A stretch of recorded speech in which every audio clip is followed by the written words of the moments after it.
Okay, so we are live on the third Syos Live tonight. Thank you for joining us.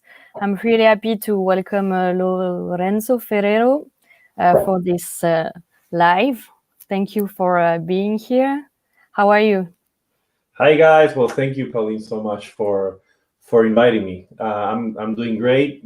Here working a lot from home, recording a lot, and trying to take advantage of the extra time that we all have. everything great. And thank you guys for joining. Yeah. So I just have a few questions before we start your masterclass on how to create great melodies. So my first question for you is about your band, the Afro-Peruvian Jazz Orchestra. I was wondering if you could get some practice with them during the COVID crisis. How things are going with them? Yeah, so thankfully we've been working on our first album for the past 2 years. We actually recorded on July 2018. So way before all of this, all the music was recorded and registered and mixed. We kind of worked really slow because it's a 21 piece band, so it's pretty hard to get everything going together and get the people together.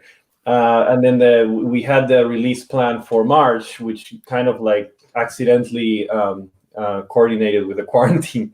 So we released the album literally on the quarantine. We didn't expect all of this to happen. We actually had a planned release concert around April or May. So we had to, kind of cancel all of that and just, for now, try to push our virtual release, right? And we actually did a little video with everybody playing from their homes and everything. But, I think just the band itself violates the rules of like more than 20 or 15 people. I don't know what is the thing, because it's a big band. So I'm not sure what's going to happen. For now, it's a project that, if you guys haven't heard it, you can go to the link in my bio and listen to the album. It's really great. We mix Afro-Peruvian rhythms with traditional big band, kind of modern big band sound. So it's really great because you hear the kind of the Afro-Peruvian side of things, which is rhythms that not many people know, but they're really great.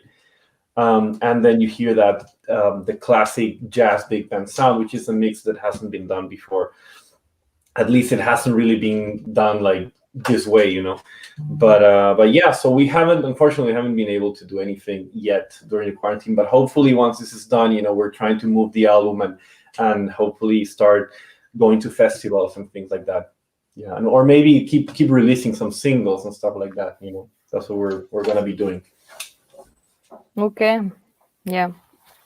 And so my second question was about your as a multi-instrumentalist. Why did you choose the tenor as your signature instrument?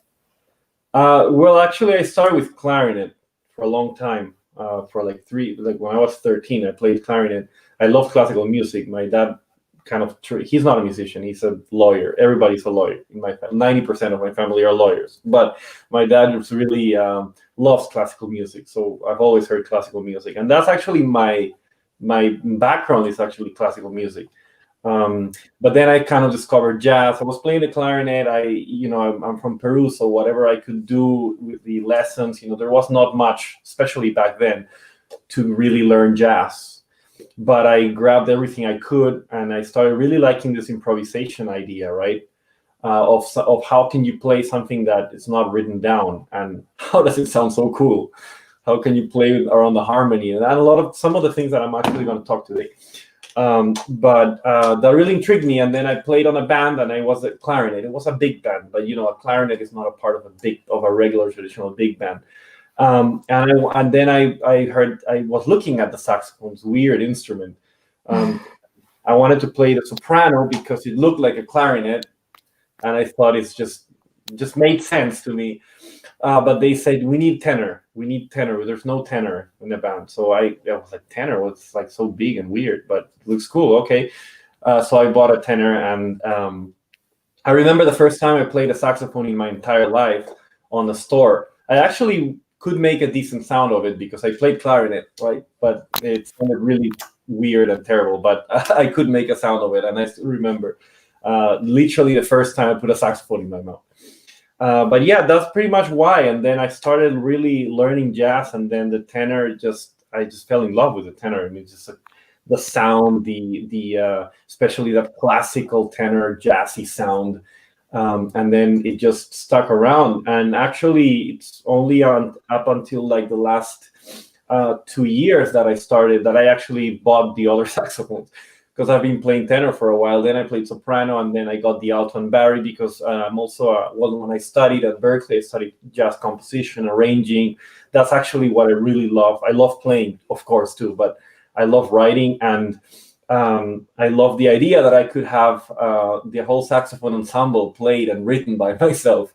So that's kind of encouraged me I just wanted to play all the saxophones. But that's pretty much the story of how I landed with not only tenor, actually with a saxophone in general. It was kind of an accident. It's a nice accident. Yeah, really nice accident. Really nice accident. Okay. And my last question is about Syos. Like, what do you find in Syos that you couldn't find in other brands? So for me, it's a couple of things. And first of all, even before talking about the actual mouthpiece, I think it's the personal treatment that you guys have that is really great. You know, that communication with the artist, and like you feel like you're part of a family. And not, you know, I don't want to talk bad about any brands, but you know, some brands just put you on the website and that's it. Literally, you're just, you know, they kind of forget, or you might be an artist, but there's not really this kind of a communication family thing, and that's what the first thing that I really love. You know, how we can talk through Instagram, WhatsApp, email, and we're communicating, and it's like, well, how can we do better for each other, which is really great. This is kind of what I think an endorsement or an ambassador should be all about, right? About, you know, that how can we both grow together. So I think I love that about Syos. And then the next thing, of course, is this whole idea of customization, right? Customizing a mouthpiece, which I never heard about. I've always heard of refacing. I've always heard of all of this, you know, things you can do to a mouthpiece. But, you know, you always go to a brand and you buy a specific model that, you know, has a specific sound, you know, or dark or bright or this and that, and it's great, you know. But with this, I actually remember when you asked me what kind of sound was I looking for, and that question just really was great, because I was able to be very specific, and instead of being, okay, this is the closest mouthpiece we have to what you're saying, instead of doing that, literally build a mouthpiece with those requirements, which was amazing. Because, I mean, of course, for that, you know, you need to have your sound in mind, which is a really important thing as a player. You need to have, what do you really want? What are you looking for? And what's your style? Thankfully, I had that very clear. So, and it was amazing to me that you're able to do that, you know, like just use science, literally use science, to really, because I know you guys, and I've seen, and I encourage you guys to look at the Syos website where you explain about the baffle and the chamber. That's great. I mean, I learned so much. I had no idea. I've been playing saxophone for 8 years, and I didn't really understand how baffle and chamber work together, for example. And you guys have this, you know, special way of combining it, like very accurate way. Because, you know, some people think, oh, big chamber is gonna be a darker sound or this and that. And then, you know, for example, my mouthpiece, which is a small chamber, right, and curved baffle. So all of that stuff that I found fascinating, like how you bring the science and you do this 3D printed mouthpieces, which at the beginning, I get a lot of people are very skeptical, especially the old-fashioned people. Like, what is this colorful mouthpieces that are printed? But I think, honestly, what you guys are doing is amazing. I mean, and also, you know what? I realized the other day that you could look at any picture and you can recognize Syos mouthpieces.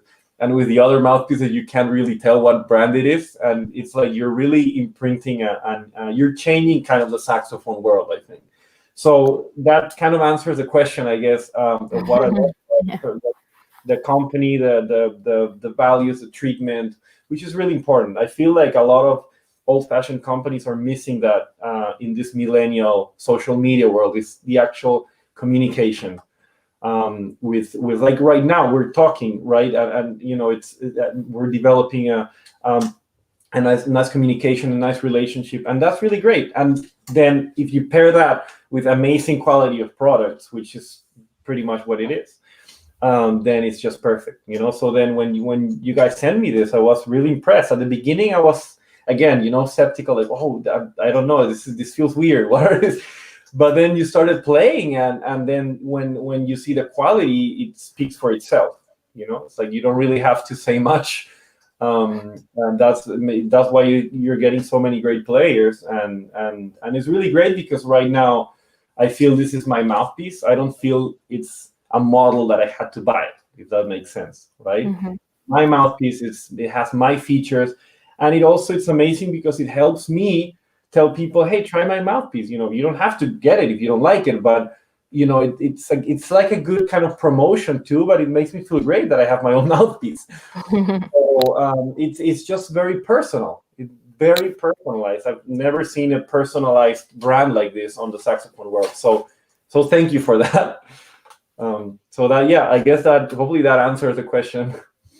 Yeah, thank you, and it's it's a real pleasure to work with you too. So it's really nice. You know, I love it. It's my pleasure.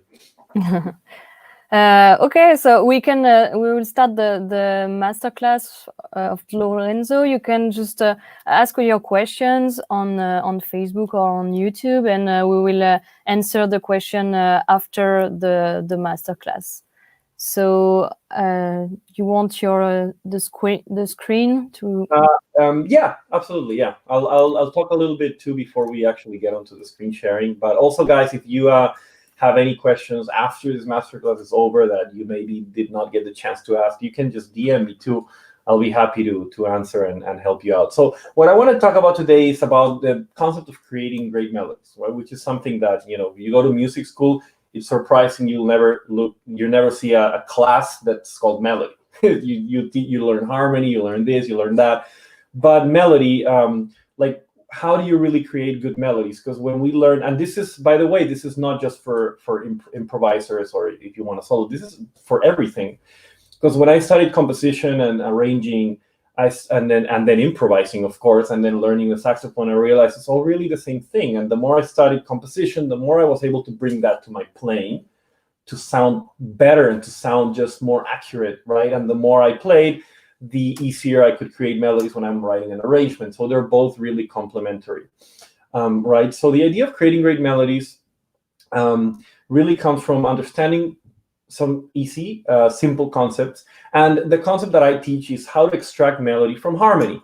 Because a lot of the times what happens is, especially as a saxophone player, which we're a single line instrument, or any single line instrument, we tend to practice a lot with scales, and we get taught, oh yeah, play this scale, play this other scale, and maybe improvise around the scales. And yeah, you can understand the chord tones and understand the chords. And then when you're improvising, or even when you're just writing a melody, you're basing your ideas on a scale, or you're basing your ideas on a pattern, right? And that is not very musical. Unfortunately, I struggled a lot because of that. Why do I have to learn so many scales? And this takes me back to a moment in my career at Berklee when a teacher was listening to me playing, and basically my whole playing was based on memorized phrases and scales and stuff like that. And it's okay, we all start that way. With anything, it's like when you're a baby, you start talking everything that you start memorizing or hearing. That's totally fine, but there's a point in your career where you need to start understand how you create your own melody, right? Not just play a Dexter Gordon lick, or not just imitate, especially when you're writing. This is actually amazing. So it's not only, oh, I memorized this phrase, I'm going to now reproduce it. So how can you create your own melody easily with certain concepts that will instantly bring out good melodies? So it's not like I need to have now 150 melodies in my head that I can pull out. It's not necessarily that. It's have certain things in your head that if you understand how they work, the melodies will come out really fast. And this, okay, so going back to that Berklee class, the teacher stopped me and told me, of course, he was recognizing that I was playing memorized phrases. So I sounded good up to that certain point, and then after a while, it's like, okay, well, it just sounds like you're a lick and then a lick here. So she says, she told me, can you go back and play every chord on first inversion? And it sounded like a simple thing to do, but I could not do it at all. Because, of course, we were talking about real time.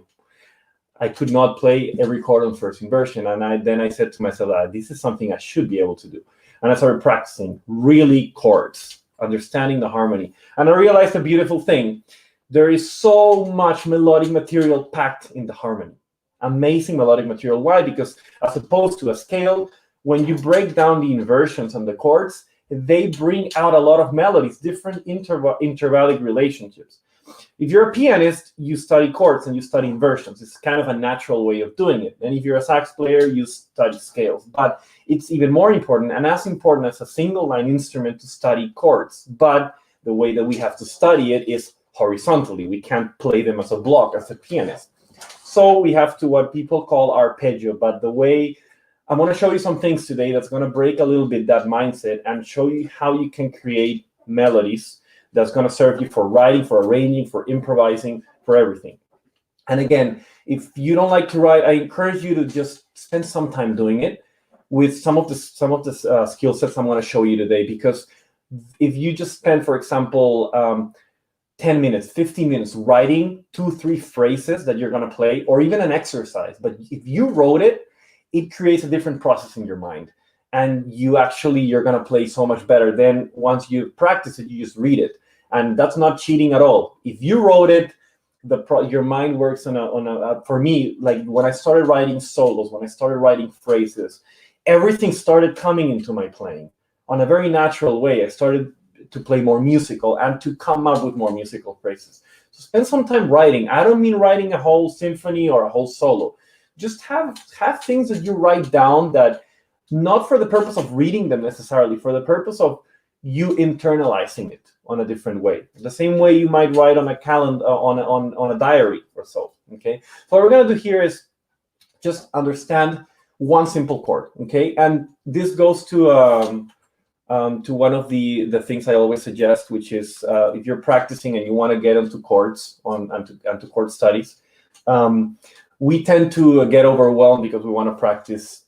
Let's say we want to practice an entire song, or we want to practice too many chords on one day, and we get overwhelmed. Okay, so this brings you totally back to the idea of one chord a week. And it sounds too little, but it's actually a lot, because you can do so much with one chord. And what I encourage you is that, especially if you've never actually practiced chords and inversions and manipulating them in the way I'm going to show you now, I encourage you to, every time you start your practice during 1 week, imagine you're taking a master degree on one chord, and it's going to last 1 week. So that week, I'm going to do, for example, C major 7, right? So every time you start your practice, let's say after you do some long tones for 10 or 15 minutes, I'm going to practice everything that I can possibly do with that chord, and make sure that you automate it so that if you can play the inversions, ascending, descending, you can split up the chord, break it down. You can do anything, and you can be really creative with that chord. Then you spend some minutes improvising freely with only those chord tones, okay, once you get the inversions going on.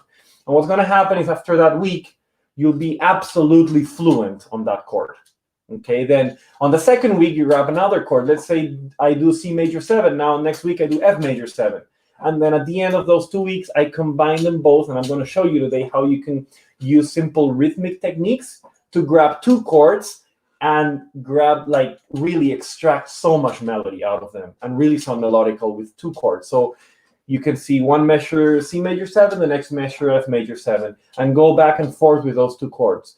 And guess what happens after a month, 2 months, after 5 months, the more chords you do, the better you'll get, and the easier it will be to keep adding more chords, if that makes sense. So you can do, if you're asking what order of chords should I do, anything that works for you. I always suggest do something that you might encounter on a real situation. So I like the circle of fifth, because if you do C major 7 this week, and then F major, and then maybe B flat, and then E flat, you're basically practicing like 1/4 on a lot of keys. Like this is very common, and you're gonna see them on different styles. But you can then change to minor, go to dominance, whatever feels good to you. It doesn't really matter. The concept here is understanding and breaking down a chord. We're going to do it with C major 7 right now and show you how you can do little simple rhythmic techniques, grab the inversion splits. A lot of, after a week of doing things like that, you'll have extracted a lot of information out of little music. So this goes back to a quote, Stravinsky quote that I love, that he said, "Limitation is creativity." And I love that because that's been my mantra in music. Because when you limit yourself to like one concept, in this case, one chord, you're able to extract so much out of it that if you look at C major 7 on a context of an entire jazz standard and you go through that C major 7 and you think, oh, I'm just going to practice the arpeggio. And that's not enough. That's nothing. That's just making you sound like something. But the idea here is trying to grab all the information that's available in the chords. There's so much. I'm actually still amazed. I still practice writing solos only using chord tones, right? And it's really great. Or writing melodies. So I'm going to show you some stuff right now. So here's deconstructing a chord. Pretty simple. You've seen a C major 7 before. The only thing I'm doing here is making sure you're able to play all the inversions. Let's go all the way here to the C major 7, right? Make sure you're able to play root position, first, second, and third.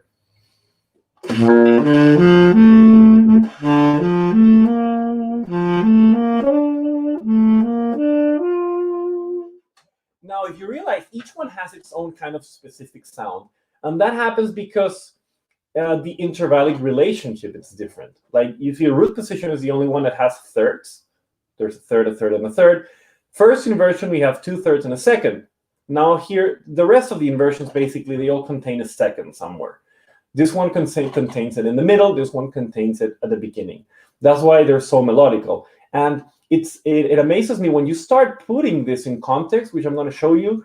What happens with a lot of my students too is I can't believe that's an inversion. I've heard that 10,000s of times. I've heard players play it. I've heard this and that. But I didn't actually attribute it. I didn't connect the fact that that's just a chord. I thought, sometimes I would do a solo using chord tones. And I get people asking, what scales are you playing? I'm not playing any scale. I'm just really understanding how the chords work and how to connect them. Okay, so I'll keep going with this. So that's understanding the inversions, right? So C major 7, really get those inversions going. And then as a little exercise to extract melody, because then you might say, okay, I have the chord tones, I have the inversions. How do I produce melodies? Because you can't just play loosely like this, right? I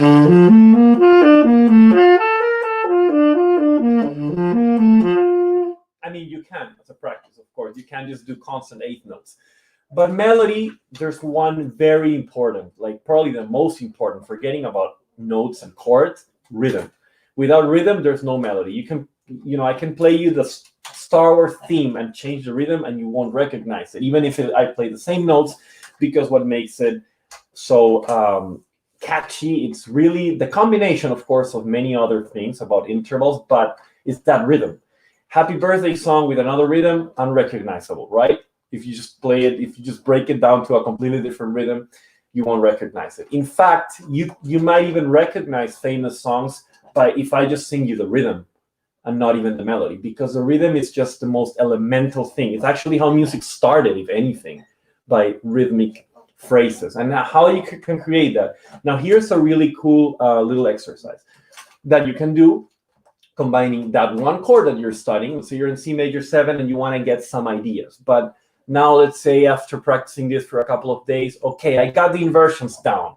What's next? What can I do next? So the first thing you can do is think of rhythm. Okay, rhythmic improvisation. That means that that you should be able to speak rhythms like ba ba boop ba ba ba da ba boo ba ba. Right now I'm doing swing. Any style. Eventually, the styles you're gonna get those rhythms from the music that you actually listen to. That's another topic there. But the important thing here is you need to be able to improvise rhythms that sound accurate, that sound good. Put a metronome. I would recommend you, before even grabbing the horn, put a metronome on a tempo that may be as low, maybe 50, 100, and improvise rhythms. Just improvise rhythms. Combine, like the one, I'm going to sing the one that's here in a second.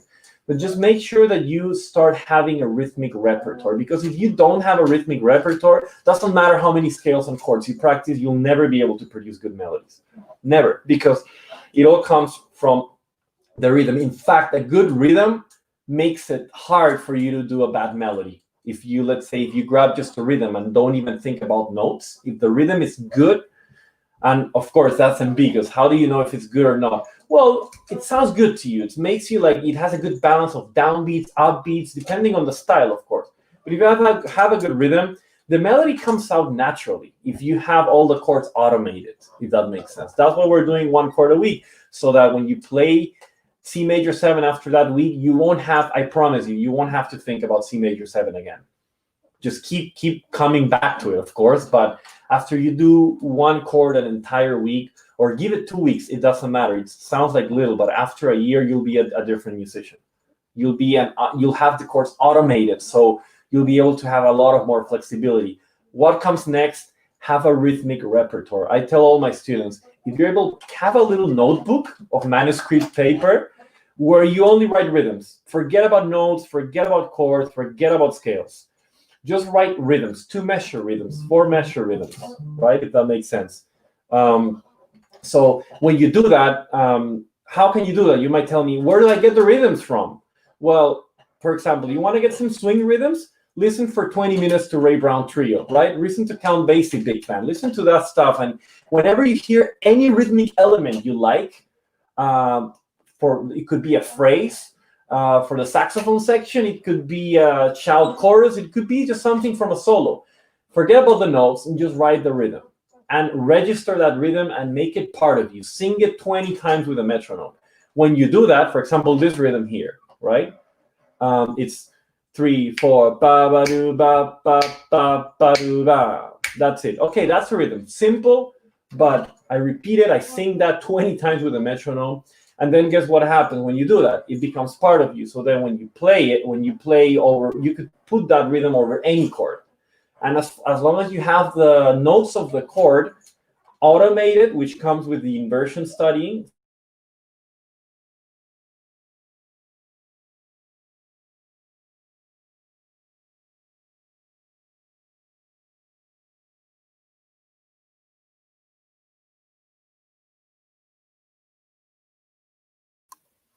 I think we lost your sound.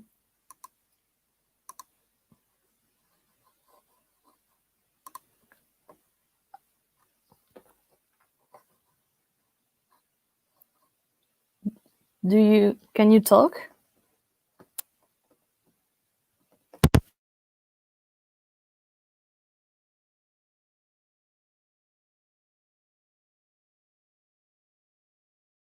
Oh, there we go. I think it got muted accidentally. Sorry. Yeah.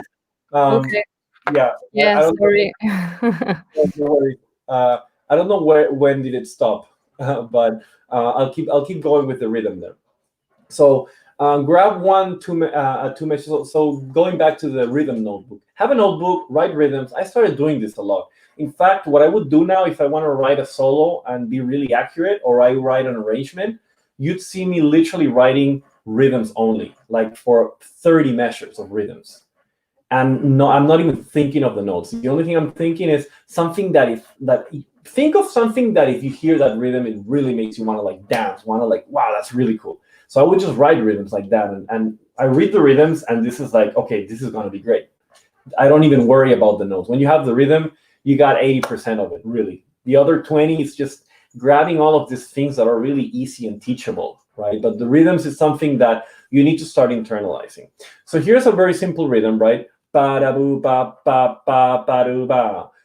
So an easy way to do, grab a 4-measure phrase, grab that 2-measure rhythm and just repeat it twice. So you got da-da-do-ba-ba-ba-ba-do-ba, ba-da-boo-ba-ba-ba-ba-do-ba. Grab some of play around with the chord that you're studying. So here you can see C major 7. So you see I'm playing with the inversion, 3rd inversion. I'm repeating a couple of notes. And sometimes, well, actually, for me all the time, the rhythm tells me what to do.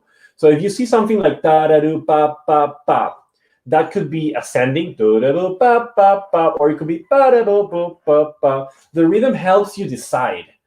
The problem is if you have a blank piece of paper with no rhythm and no melody and nothing in mind, it's frustrating. What do I do? Just think about the rhythm. Forget about the notes, right? So it should look like something like this. And then you put the notes. And honestly, if you have the inversions down, you could spend like 10 minutes writing something like this. And if you don't have ideas, just randomly pick inversions. Okay, third inversion ascending. I'm going to play a little bit, then maybe I'm going to go all the way up to come down. First inversion descending, right? And you see what happens. I'm actually, you know, like in this case, I'm cutting away some of the notes and stuff like that. So now you get this.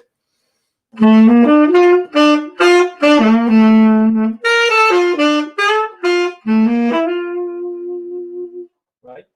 Pretty cool, pretty melodical. That's it. So grab, when you do your one chord a week, do things like this. Grab one rhythm and I always say abuse that rhythm so that it becomes part of you. And then the next day you do another rhythm. You need rhythmic repertoire. It's the most elemental thing. And then I started realizing that's what I started gaining a lot by writing and by listening critically and just singing rhythms. These are things that you can grab on your solo, or when you're like, let's say I'm writing an arrangement and it just melodies come out like this because I just think of a rhythm. I put it in, play around with the inversions, and guess what? If you don't like what you melodically wrote, then go back, edit it. Sometimes maybe change the rhythm a little bit. But the thing is, this will take away the writer's block, if that makes sense, of like, oh, I have an empty measure. I need to write 60 measures of this for an arrangement. What do I do? Right? And here's like more examples with some different rhythms. Here's another rhythm. Ba ba da ba do ba ba do ba ba ba do ba do ba. Like in this case, it's a 4-measure rhythm. I'm not repeating this. In this one here, I'm repeating the same 2-measure rhythm twice. Here I'm actually it's almost like this one is a variation of the first one, you see? It's very similar, but it's just kind of a call and response sort of rhythm. Okay, and then put the notes. Again, this is all C major 7. So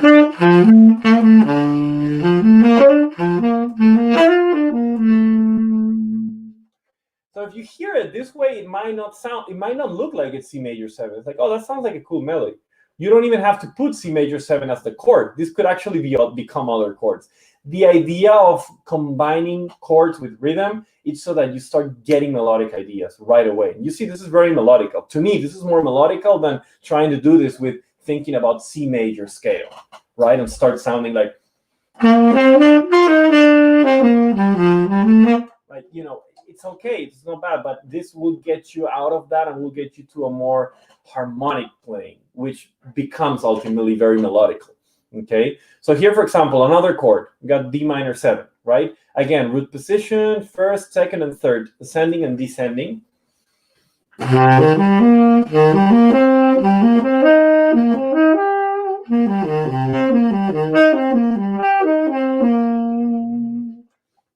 Grab a little rhythm, kind of a nice swing rhythm.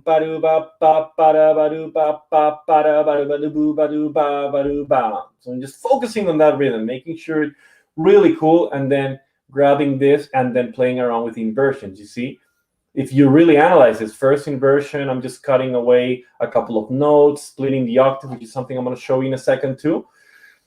And that's it, just playing around now. Take a note that I'm playing around a lot with the shape of my phrase, okay? So I'm trying to make this not sound like arpeggios. You do that by splitting the octave, changing the order and direction. You see it goes up, but then it goes down and then up again, and then all the way, a little leap there, little jump, goes down, up, and down. So we got...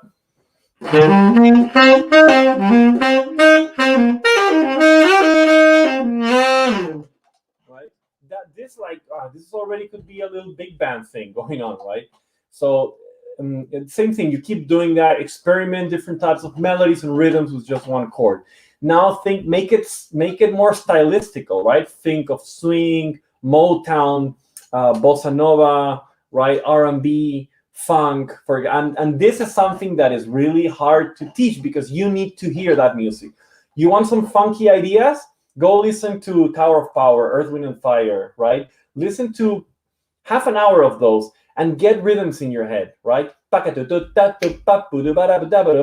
to those horn lines and stuff. And when you like something, write it, register it, it doesn't have to be 16 measures. It could be 1 measure, 2 measures, right? This is where I'm getting those rhythms from. Play around, I would say 1 measure if you want a little melodic cell, like a very tiny rhythm, 2 measures to create a nice symmetric 2-measure phrase, which then you can just copy that and literally have a 2-measure phrase that you copy and paste and do another 2-measure phrase with the same rhythm but different notes, maybe a tiny little variation to that second rhythm, and you have a beautiful, beautiful motivic 4-measure phrase. Why do I say motivic? Because when you base things on rhythm, things connect so much more. The listener will actually thank you for it, because instead of just playing a lot of scales and fast notes, which it's also a cool thing to do once in a while, it's like there's something about rhythm that registers in our ears, in our mind. It's amazing. So same thing, D minor 7. I'm not using any other note that's not from D minor 7. Playing around with inversions, repeating notes, using a little stylistic funk rhythm. Right?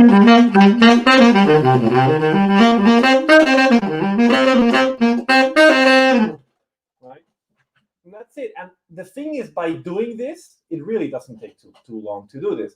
You just do this 3, 4, 2-measure rhythms. You're feeding yourself. You're feeding your ears to, first of all, understand the inversions, so listen to the chords.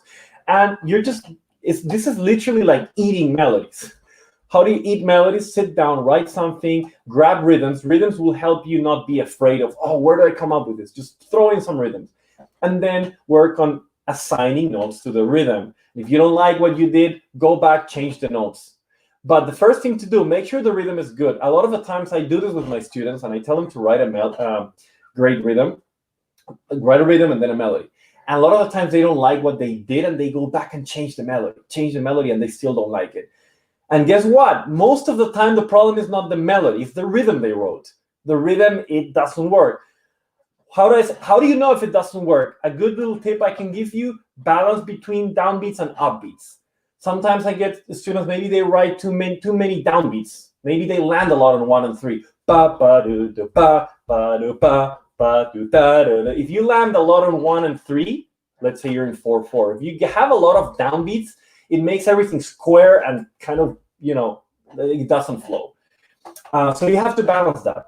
Opposed to that, if you have a lot of upbeats, it's just going to sound like hiccups. So you need a balance. If you see this phrase, for example, there is a balance. You see there are downbeats, but there are also upbeats. That's what makes it that balance. And honestly, this is something that works on any style, even though different contemporary styles have different rhythmic ideas. Actually, you can put a lot of the same rhythms on every style. Just change the suggestion of it, if that makes sense. This could be swing. That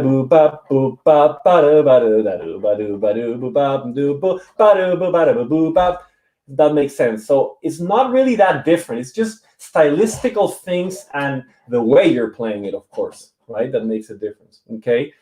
Okay, cool. So moving forward, 1 second, water break. Next thing to do. How can you get tiny melodic cells out of the same inversions that we've been studying?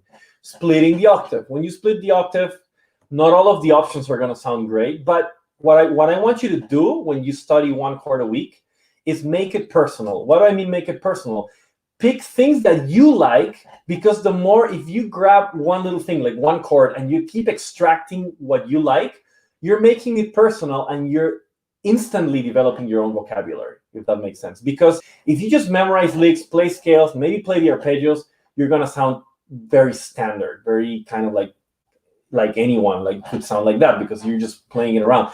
But if you start picking the things you like out of each chord, what happens, and I've noticed this, you start building your own melodic cells, right? I know that name might sound scary. Your own little melodic fragments, which are a combination eventually of rhythms that you've decided. So if you do that rhythm notebook, you'll end up with rhythms that not everybody's thinking about all the time, if that makes sense. At the beginning, you can transcribe those rhythms, but later on, build them. Make sure it's a rhythm that, there's only 12 notes and there's only so much you can do, but you start doing your own stuff. Yeah, it'll be your language that you've grabbed from everybody else, but this is the base of creating your own vocabulary. As a writer, as a performer, as everything, it's doing this. Okay, so for example, when you split the octave, yeah, I can tell you there's so many ways to do it. Splitting the octave means you keep the same inversion and the same, more or less the same order. You're just changing the octave, splitting it at some point. So in this case, you split in the middle. So root position, instead of being, it ends up being. Okay, that does sound different. Why does it sound different? Because when you do that, the intervals change. Now, instead of having 3 thirds in a row, you have a third at 6 going down and another third. So that changes the concept. That changes to the ear. That sounds different. Now it sounds more like a melody. So this is how that sounds.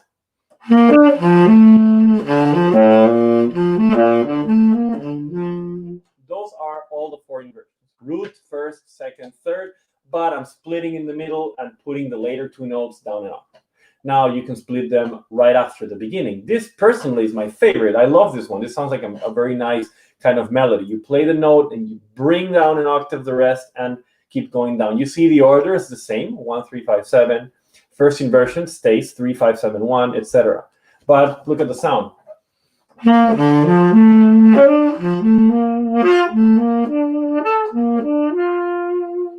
Believe it or not, if you grab a structure like this, if you like, let's say you like something like this, what happens is when you start deciding what you like, write it down, register it somewhere, and then, for example, if you're practicing C major 7 chord, and the next week you're practicing F major chord, F major 7, the week after you're doing B flat major 7, guess what? The structures that you liked for the C major 7 will work exactly the same for the other major 7 chords. So you just grab those and transpose them, and you start building an amazing repertoire of mini phrases, melodic cells, combined with rhythms. You start building your vocabulary. This is really the way. There's so many elements to it, but think about deconstructing chords, working with 1 chord at a time. Forget about the scale, okay? Later on, when you do approach notes and chromatic notes, you're able to also apply them to the chord. But I'd say, if you've never done this before, focus on the chord, the actual chord tones and the inversions. Do certain splits. You can grab a chord and try to split it in all sorts of ways. I'd recommend you write this down because it's hard to just do it by heart if you've never done it.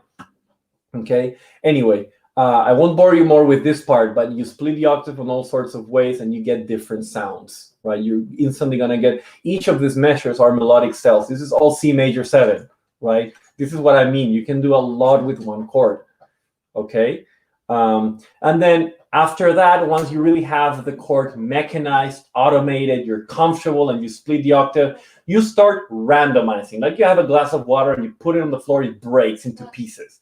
Meaning change of order, split octave, change direction, what people would call chord tone soloing or chord tone writing. But this is much easier if you've practiced the inversions. Because if you just do chord tones, imagine you're looking at 7 chords and you're like, oh, what's the next note? Okay, A flat, what's the 7th? What's the, you're making your mind work so much, and that's not going to make you musical. So when you automate the chords 1 at a time, when next time after a couple of months, you'll be playing a chord progression and you'll be like, wow, okay, I'm getting some melodies going really fast. So here it is. You see, I'm not respecting any order or any pattern. This is not patterns at all. It's just 7, 5, 3, 7, 1, 3, 5, 7, you know, randomly. So I'll just play this so you can hear how the C major 7 can sound.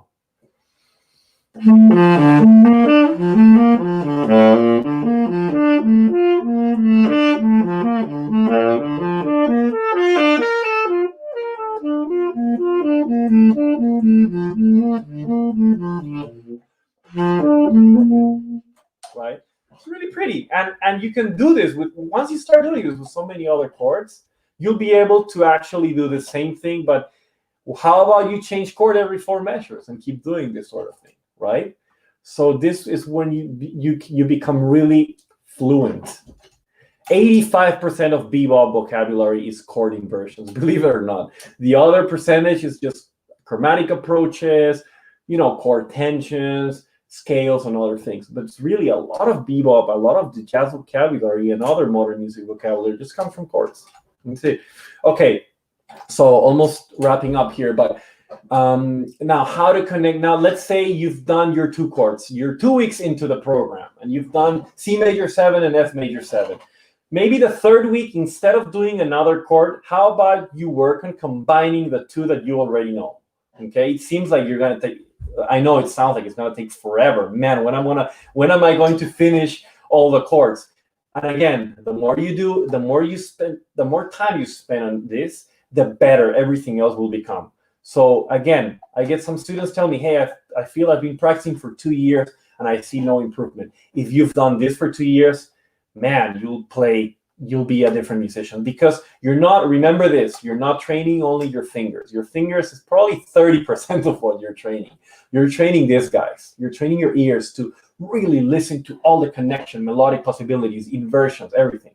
Your ears will become so accurate, you'll get to hear the harmony much better. Not only be more melodical, but you'll hear everything better. So this is a good way to do it. Grab those 2 chords, pick one simple 2-measure rhythm, right? Here are my 2 chords I'm going to study. Again, I didn't include all the inversions here, but you do the same thing we've been doing before. Let's say you've experimented enough with this one and this one. You're 2 weeks in, 3rd week, okay, this is what I'm doing. I'm going to experiment with different rhythms. So here I have a very simple rhythm.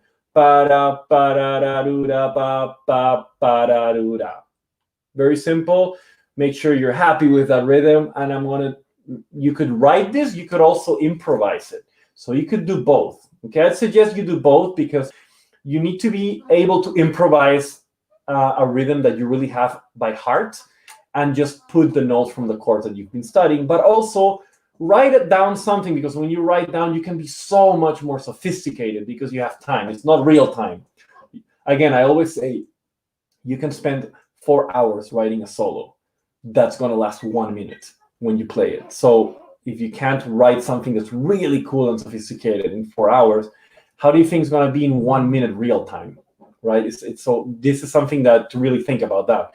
So you could write something like this and then play it, and it'll be, man, that sounds great. And I wrote that. And it becomes like a play with yourself, where you become so happy because you wrote something that sounds really great using the techniques that you otherwise wouldn't have come up when you're soloing, if that makes sense. So you need to use these tools, writing little things like this. It doesn't have to be a solo. It could be 8 measures. So here it is, that same rhythm constantly repeating, and you can see it, right? It's that same rhythm here. And I'm just playing with the inversions and trying to connect closely to the next chord. So you see, when I'm moving one chord to the next, I'm trying to look for those notes that could possibly connect nicely, even chromatically if possible. You see? So this is how that sounds. And I'm not going to put any, I'm just going to play this as a classical etude. I'm not going to swing it or anything.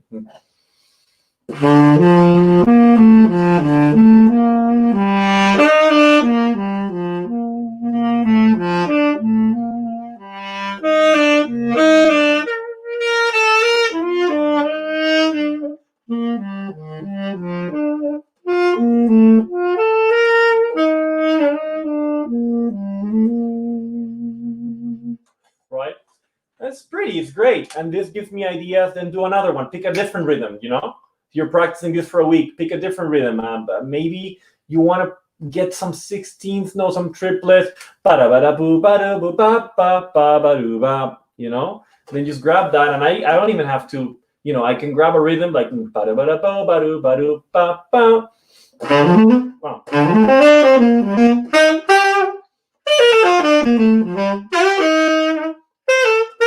And then what's going to happen after a while, you'll start improvising variations of that rhythm, because you'll be like, okay, I know this so much, I'm bored. And you'll end up like making variations of your own rhythm.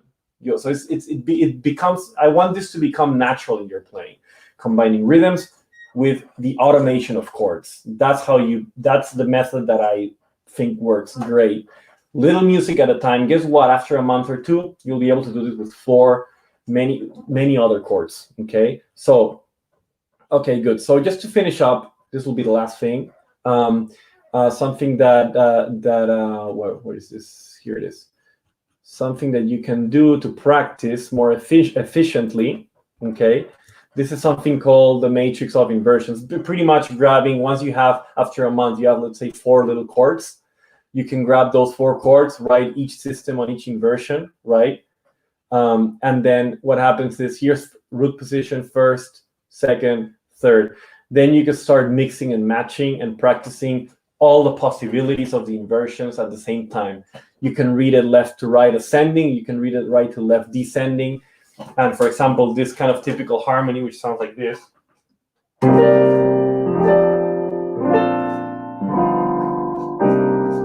Right? You can just play around with inversions and be. What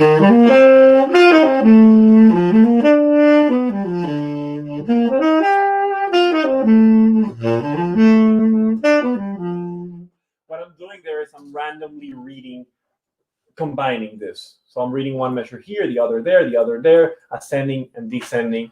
And this can become a great tool, but only do this when you get to 4 chords. Once you're really good with 4 chords, you start practicing this and really getting the chord tones on your system. All right, I think I'm done with everything up to that point. If you guys have questions and everything, because we can open for questions. Yeah, okay. Thank you very much. That was really, really interesting. We have a few questions. First, we have a nice comment from Johnny, who said that love your input, nice thinking, starting with the rhythmic ideas instead of making both rhythmic and tones at the same time. Mm-hmm. Yeah, that's it's really important, because I mean, again, when the problem the writer's block comes when you're thinking of everything at the same time. So rhythm, if you have a good rhythm, the rhythm makes it really hard for you to have a bad melody. That's what I believe. So we have a comment from Osmosis. He said the reason the 1/4 works is because of the voice leading EF and BC. I don't know if you want to comment that. Well, yeah. I mean, I'm starting with simple chords, but it's kind of your job when you try to combine other chords that might seem farther apart to still try, like, yeah, okay, do C major 7 and A flat major 7, whatever chords that you want to practice eventually. I think doing the 1/4 is really efficient, because later on you do a B flat, E flat, and then that's something that you're gonna see on every single style of music, right? It's very common, so it's a good thing to do. But honestly, the idea there is to try to connect all sorts of chords, and later on when you apply the chord tensions, which is something that I would usually talk later, you get even more notes to connect. So believe it or not, you can connect any 2 chords. You just have to be smart about it, play with the inversions and direction, and rhythm helps too. Yeah. Okay, so there is Marco saying, will you provide a link to download the masterclass material? I will. Well, usually I give this. I have, if you guys are interested, I actually have my actual long 3-hour masterclass on mastering melody, where I usually give the materials and everything. And I think there's a link somewhere, right, on the in case you guys are interested. If you like what you saw today, I expand on this and I include all the materials and everything, because what we do on the masterclass is more of like a workshop, because we actually work with the students on building phrases together so that you can get really your hands in the process. Okay, so if you like what you saw today, I totally recommend joining my master. It's gonna be this Saturday, not this one, next Saturday, the 26th, from 10 a.m. to 1:30 p.m. more or less Pacific Standard Time, and we go in depth with all of this. A lot of the stuff you've seen today, but now we really get onto how can you practice mastering melody, all of these other things that we couldn't talk about today. But if you're interested, I do include the materials in that masterclass. So yeah, you can go to the link. Oh, there it is, the link. And then check more details and join me for that Saturday. I'd love to see you guys there. Yes, you should come, and you even get a discount for the masterclass. So you use the code Melody Syos and. Yes, guys. Yeah. Actually, yeah. So all of you guys that are here today, if you wanna join my masterclass, you get 15% off using that discount code Melody Syos. And again, the masterclass includes, you'll get all the materials. I think if you like today, you're really gonna love it. You're gonna get material that's gonna help you for a long time, for sure. So yeah, please join me. You can go there to the link, and keep the questions coming. Yeah, I have more questions. So I have a question about the ligature. So the question is, where do you stand on the eternal debate, Syos ligature, yeah or nay? And I have another one on the Syos ligature after Okay, well, I love the ligature. I have Yeah, you play it.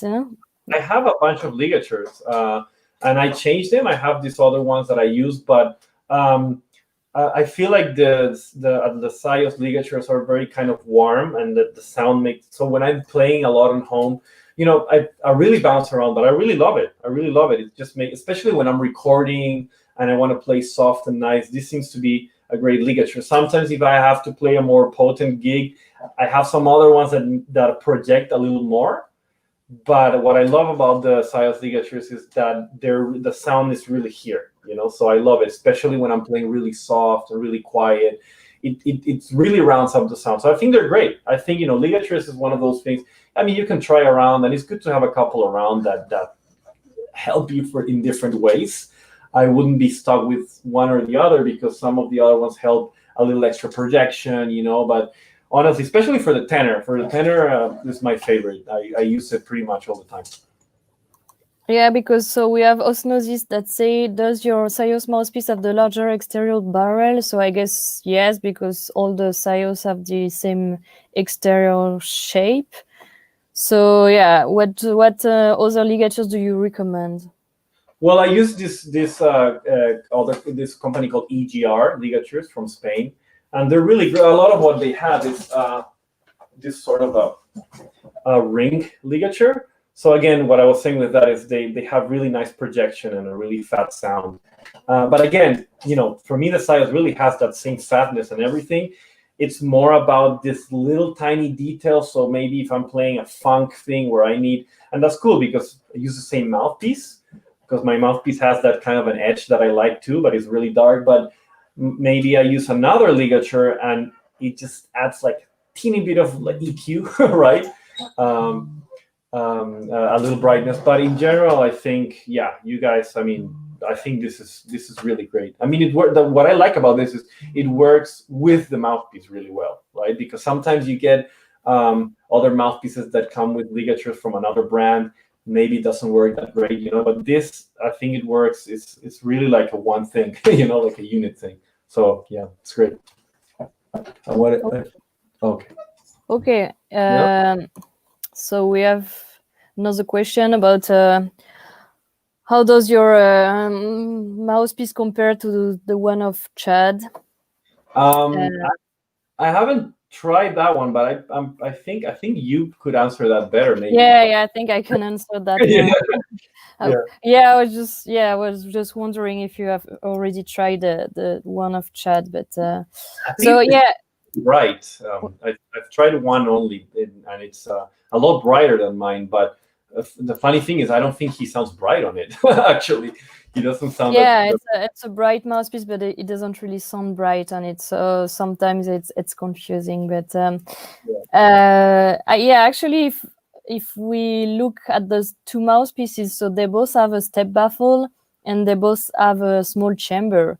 But your mouthpiece has a really it's a lower step baffle, so that gives more resistance and a darker sound. In comparison, the one of Chad has a really higher baffle, so it gives more power and more brightness. But yeah. And well, again, what I love about this one is it's because I like the dark sound. I really like that dark traditional sound. But there's and the way I remember, the way I kind of ask you for that it had a little edge still, and it does have, so. Again, I love that edge is important because some dark mouthpieces, even the one I had before, you push it too much and then the sound gets like, like it really can't go anymore because it's too dark. But this one, I've played it in different contexts and it works really great. So it's kind of that dark with edginess, because I don't like the brightness too much, but I do like the edginess. So. Yeah. So I have Thomas asking if you have ever tried Darrow's mouthpiece. I don't think I have. Maybe I might have had one. No, I don't. That's a really bright one, right? Or yeah, it's bright, but it's not too bright. It's a really small chamber and a baffle that gives a lot of power, but it's still flexible. Yeah. Okay, cool. Yeah, no, I maybe I have tried it, and that's the thing. Again, just to be clear with this kind of, if it helps, this mouthpiece thing is that a lot of this, especially the Syos mouthpieces, are so personalized that, you know, maybe another artist would try my mouthpieces and really hate it, you know, or try another one, or I might try another one from another artist and it just doesn't go with me, but they sound freaking great on it. So that's the kind of thing where which I love about this, right? That it's so personalized that that's why I always say I definitely recommend my mouthpiece. But if you don't want this sort of sound, then I'm not going to push you to, hey, get my mouthpiece, right? I mean, you need to get something that you really are looking into. And that's the thing with the mouthpieces. I might, even if I try, for me, for example, I've tried once, I remember the Chad one, and I don't get this, it doesn't work for me, right? But for him, he's like, it's unbelievable how he sounds dark on it, actually. Like, really, not dark, but, you know, like really nice and thick. So it's crazy because we have an internal embouchure too, that some people sound bright on dark mouthpieces.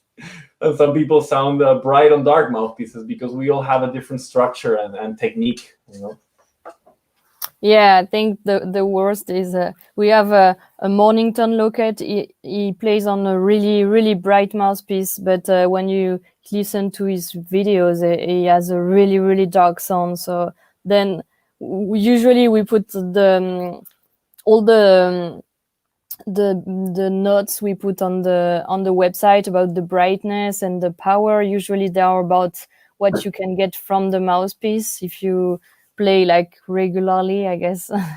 And right. And so this one is really bright, but when you listen to him, it is not bright at all. So that's confusing every time. I know. It actually confused me sometimes. And even, for example, my Barry mouthpiece, my Barry sax mouthpiece, which is just available a month ago, which I love. I was surprised to see that it was brighter than I thought on the scale that you have, because for me, I make it sound dark and nice. You know, like that's the way I kind of like it. But so that's really interesting, the power and brightness dialogue that you guys have. Yeah. So we have a question from Renato. So you're saying, like, is it easy to have your sound from a Syos 7? What is the comparison with the Van Doren? Okay, so that's, you mean Syos in general, or because that's the thing that I've honestly. Because there are, like a 7 is nothing, since we have like a lot of models. So yeah, And also tip opening is another mystery thing, because some people think, oh, maybe I need bigger tip openings to sound fatter, or this and that, and that's really a personal thing. I like 9-star, for example, but I don't like it because I think it fits with me. If I play 7 or 7-star, especially on the tenor, I don't get the vibe I want, but other people do. Right? I really sound really fat and thick on a 7 mouthpiece. And for me, I like the 9-star. It accommodates me very well. But I don't think necessarily. The only thing I think, you can correct me, Pauline, if I'm wrong, but I think the larger tip openings help the darkness of the sound sometimes, right? Like sometimes like this, my mouthpiece on a 7 might be a little brighter, maybe, or sound, right? So they do help on that, and you do get more space for air. So I've never tried Van Doren, so I wouldn't really be able to compare. But to specifically answer your question, because you were saying how easy is the actual sound production, I've never had an easier mouthpiece than this one, especially on those low notes, right? To get so evenly and in tune on every range is really easy, but that's a great thing. You know, it's easy, but you have to control it, of course. But the Syos, I feel like the low range, the high range, I can play soft and strong, and my sound doesn't shake like it used to with other mouthpieces, if that makes sense. Sometimes the other mouthpieces wouldn't be able to control the volume, or maybe playing too soft down below, and it kind of cuts the sound. So with this, it's perfect. At least with the experience I have with mine. Yeah, so I would say to Renato, You should try your Syos. I'm sure. Yeah, I'm sure it will be better than your vendor. And so. He's tried because he's a student from Peru, actually. Okay. He's tried my 9-star, actually. Yeah. We have some troubles. Delivering to South America, but We will get them there soon. Yeah, at some point. Yeah. Okay. I think Osmosis is saying I played 10 different pieces when I visited in Paris, so you really must interact with the Syos piece. I love mine. And I don't even know what's the opening. Yeah. It's always better to try. And when you come at the office, so if some of you want to meet us, so I'm here in the studio in Paris, and we have a lot of mouthpieces to try. So you're welcome. It's complicated to travel right now, but at some point, you should come and visit us. It's always nice. Yeah. And I hope you can come also at some point. Yeah, I mean, I was going to last month, and I wanted to visit. Yeah. But hopefully, once this is over, there's going to be a lot of traveling going on for sure. Yeah, so I think we have I have Eratosthenes. Saludos desde México. Es un amigo mío hace mucho tiempo. Muchos saludos. Hola, Eras. And Anna is saying, have you ever thought of making an EP or album? But yeah. I guess, I do have the Big Band album, which has been a main thing that we've been working on for the past 2 years. So you can actually check that on the link in my bio. And I'm now that with a little more extra time that I have, I'm starting to work on my I'm building an EP and sax a cappella thing, because I do a lot of the sax a cappella where I write my arrangements and I play all the saxophone. So I'm building some cool stuff with that. And I've been more dedicated to educational material for the past year, but a lot of new music coming for the next year at least. I'll build a nice EP and everything. But for now, you can listen to the AP Jazz Orchestra album. Yeah, there are a lot of things to listen to. So we can get all the links on your bio on Instagram. That's right. Yeah, there's a little tree there where you can access the master class, the album of the big band, and there's more resources there if you guys want to check that out. I have a new store that I pulled out, and I have a lot of play alongs and books and exercise and stuff that it's all helpful. So if you want to check that, please, feel free to check that. And remember, you can get with the melody Syos, you can get a discount for the masterclass. Okay. So Renato is saying that number 9 was complicated. Yeah, I think it's a little too open. There is not a lot of people playing on 9 mouthpieces. So yeah, some people feel it's easy. Sometimes I don't even tell them. It's like, play this, and it's like, oh, it sounds great. What's a 9? Oh, what? No, I can't believe it. Because they're free blowing and nice, but you still, but beat and everything, and it is a sort of a technique you start developing too when you like playing that. Mm-hmm. So and actually, I've tried mine in 8. Actually, it's really great too. Just a little less air that you need, but it's really good. Okay. I think we can just conclude with the comment from Vince. He said, very good information. I think practicing chord tone inversion will take my playing to the next level. Yes, for sure. I promise you it will. And keep me updated with the progress. It definitely will help you a lot. Yeah. So thank you again, Lorenzo. It was really, really nice to have you. And thank you again for this nice masterclass. It was really interesting. And people, please, if you want more about that, you just go to the masterclass on the 26th. It will be even better, more stuff to learn. Hey, no, thank you so much, Pauline. Always a pleasure. And hopefully we can do it again. Thank you guys so much. Muchas gracias a todos los hispanos y latinos. Really had a pleasure showing you a little bit of what I do and my concept. Hopefully this helps. And if you want more, you know where to get it. Hope you guys stay home, stay safe, and practice. Yes. Like this. Goodbye, everyone. Thank you for Guys, thank you, joining Pauline. us. Thank you Bye. Bye bye. Take care.